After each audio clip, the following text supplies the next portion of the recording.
თქვენ ახსენეთ ის მომენტი, როდესაც თქვენ პრაქტიკულად სიკვდილის პირას იყავით და ვიცი რომ ისევ და ისევ ამ მონასტერში არსებულმა სიწმინდემ მოახდინა სასწაული და თქვენ გადარჩით. თუ შეგიძლიათ რომ აი ეს მომენტი გაიხსენოთ. კორონავირუსი მქონდა. ძალიან მძიმე მდგომარეობაში ვიყავი. ინტუბირებული ვიყავი. კრიტიკულ მდგომარეობაში ვიყავი. ზემოწნევა 60 მქონდა, ქვემო არ იყო. მამებმა გადაწყვიტეს ღვთისმშობლის წმინდა სარტყელი ჩამოებრძანებინათ ჩუმად და მას მერე რაც სიწმინდით ჯვარი გადამსახე, სასწაული მოხდა და მომჯობინება დავიწყე. მადლობ წმინდა ღვთისმშობელს ამისთვის. და ეს ყველაფერი როგორ თქვი, რათა სინანულის დრო მოეცა ჩემთვის. და ახლა ვცდილობ ჩემი მოვალეობები შევასრულო. ღმერთის მადლი გამოცდილების ეულად განვიცადო.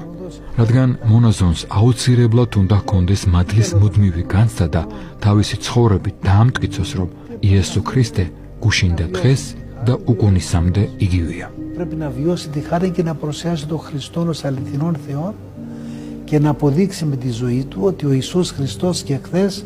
არ ვიცი ამას უნდა ვამბობდე თუ არა. როდესაც მორჩილად გახდომას ვაპირებდი და ბერიოსებთან მივედი, მითხრა, თუ მე გამომყვები, მოვადრო და მსოფლიო მისიონერ ქადაგებელი გახდებიო. ეს არის რა თქმა უნდა ბერის ლოცვა-კურთხევის დამსახურება. ეს სიტყვა სრულიად დამავიწყდა და გამახსენდა მაშინ, როდესაც ბერი გარდაიცვალა. მართლაც ახლა მივდივართ ხოლმე საქართველოში, რუმინეთში, კვიპროსზე და სხვა მრავალ ქვეყანაში. სულიერი სიტყვის ჩასატანად.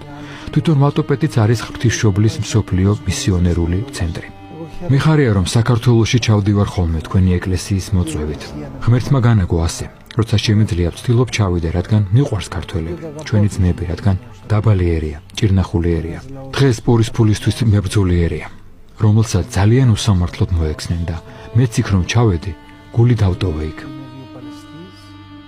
ამიტომაც მიხარია რომ ჩავდივარ და იქაურ ჩვენს ძმებს ხვდები და ჩვენი დაბალი სიტყვით ვეხმარებით მათ.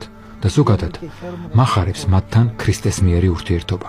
მრავალი ქართველი მოდის ჩვენთან და მგონია რომ დღეს საქართველოს საელჩო ათონის მთაზე არის ვატოპედის მონასტერი.